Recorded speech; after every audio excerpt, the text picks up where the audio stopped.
Hello guys and welcome to a new tutorial on the Maizuma channel with Cassiudis. So guys, what I have for you today is again this Hipster Fence block swapper or something. And what's new about that is not the concept, because I have already posted one thing similar to this and other people as well.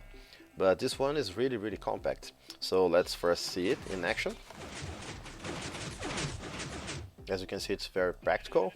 No, the ships cannot escape this, of course, because they don't want to. Because this circuit, I'm Superman, hello. Circuit is so awesome that even the ship don't want to escape from it. But we do. We can go inside and outside as many times as we want. So let's check what is down here. This is the expandable part of the circuit, and this part here is the input.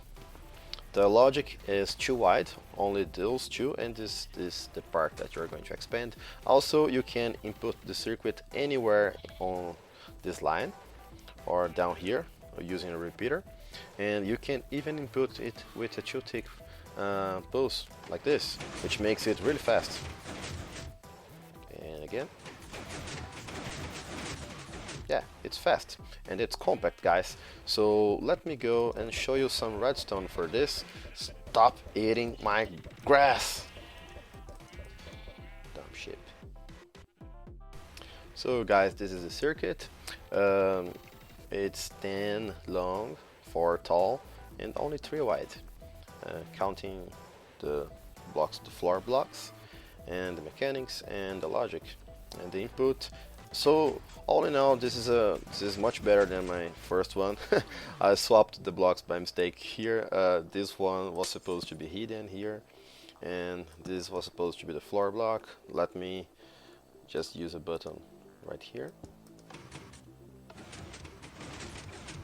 Actually, this circuit doesn't have a memory. If I press this button again, it will hide the crafting table or the fences or whatever. But if I bring this thing back here, it won't complain. It will work the same, as you can see. So it's really hard to break. A very simple circuit and compact. And let me expand it real quick so you can see what it's possible to do.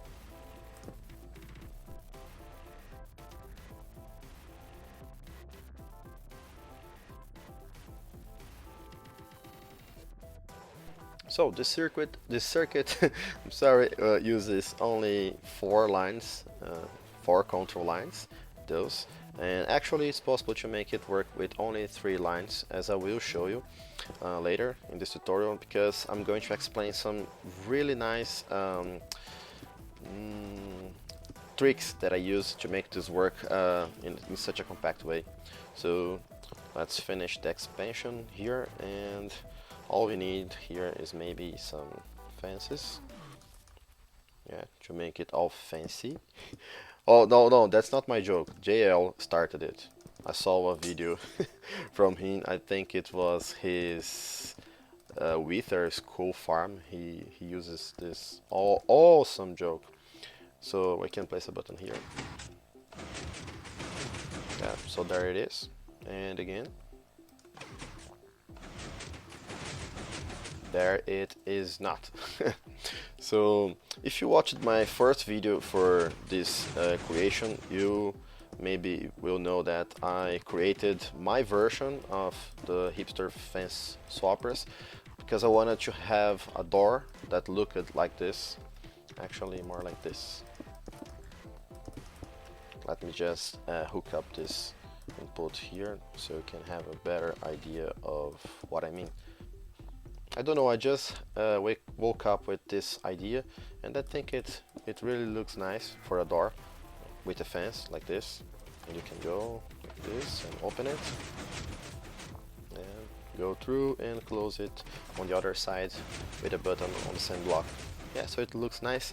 So guys, that's enough for a demonstration, and let's go and build it and learn some redstone. So guys, we want to start with a piston layout like this, using sticky pistons, right? And now let's give those lines some wires so we can control each section of this machine.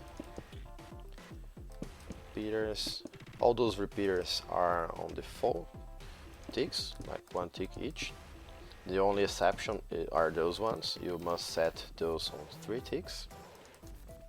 And finally those 2. Yes, and I'm going to do only 2 lines here, but you can of course expand it as long as you want. So the first thing that we can do here is to extend this line of signal and send oops, I'm forgetting something here. Your redstone blocks go here, and if we now have the floor up here, we can send the 2 tick poles here, right, and grab the floor blocks like this and grab the floor blocks like this right. So now we have it free to capture blocks and move them all around. So suppose that we have the fence blocks stored here, we need to send the poles there. So let's do it this way, with a dropper facing up, with a hopper on top. Whoops, I don't know how to play Minecraft. And inside the dropper, it's very important, you must put a fern, right? Other items will not work. So by the way, this is not directional, you can build this facing anyway, it will work, I tested it. So comparator here, a repeater to amplify the signal. Now we send the signal down there, here, and place a solid block here. And this will get another signal like this. So let's test it. Let me place just a fence here, so and have a backup here, and so your fences would be stored there. So let's see what we got already. So as you can see, with a single signal we sort of have the stored block is going here, and we have a double extension here. So what causes that basically is because when we extend this piston and we try to push this block up, this block will touch the redstone block like this and extend, and that's why this block's here, right? For example, if I have this redstone block diagonal to this one, I can update it by placing a block here, and it will do an extension. And when I retract it, it will do a retraction here as well. So let's see it again.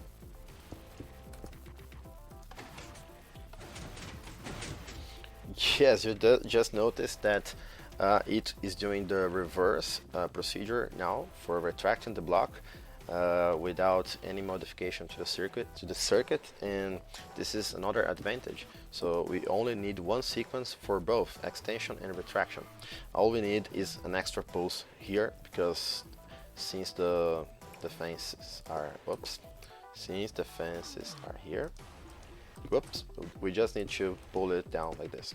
So let's send another pulse here, and this is also a very interesting way to do that. So 3 ticks here. Whoops, solid block here. I will break this temporarily. And here, this will create a clock, but this clock will run only once. And what will happen here is that as soon as those pistons are retracting, this block will be back here to cause another butt switch, but I will not update it anywhere in the circuit. All that's going to happen is that by it's complicated, guys. When this block gets pulled down, it is the update that it needs for this butt switch to work, so it will do an extra retraction. Let's see it in action, and hopefully it will be a little bit more clear what I'm trying to do here.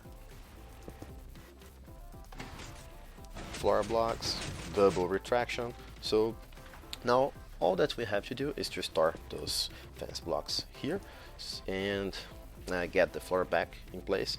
So I do this in a very simple way, like this.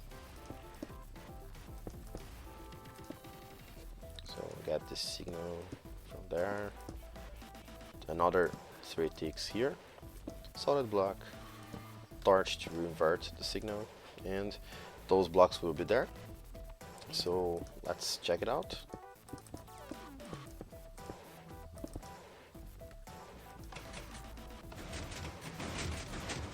Yeah, so all that we need to do is to send a pulse so that those blocks will be here and close the floor for us. And I do this by using a sticky piston here and the repeater. There are other ways to do that, but some of them you will need to use slabs here, and I only use slabs in a circuit when I really need them. Otherwise, I avoid using slabs on my circuits. So set this one on the maximum set, and let's have a final test.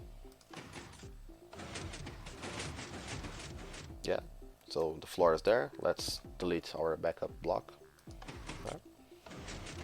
And the fences are back and the floor is closed. So as you can see, it's very simple and compact, works in every direction. You also know how to expand it. Remember that it's possible to power this circuit anywhere in this line, this. And you can also use, for example, repeaters here to power this line, and it will work as well. It needs a pulse that goes at least 2 ticks for this to work properly. So basically it works with a button or something similar to that. Yeah, that's it guys. A very quick and simple tutorial with some really nice concepts regarding butt switches. I hope that you enjoyed this quick tutorial, and I am almost done with the hipster thing.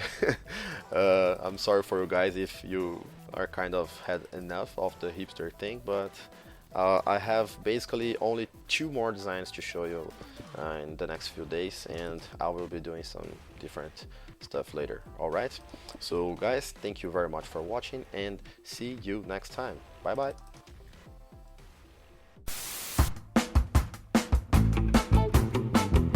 This door, I was imagining this kind of door with a button here that you can go through and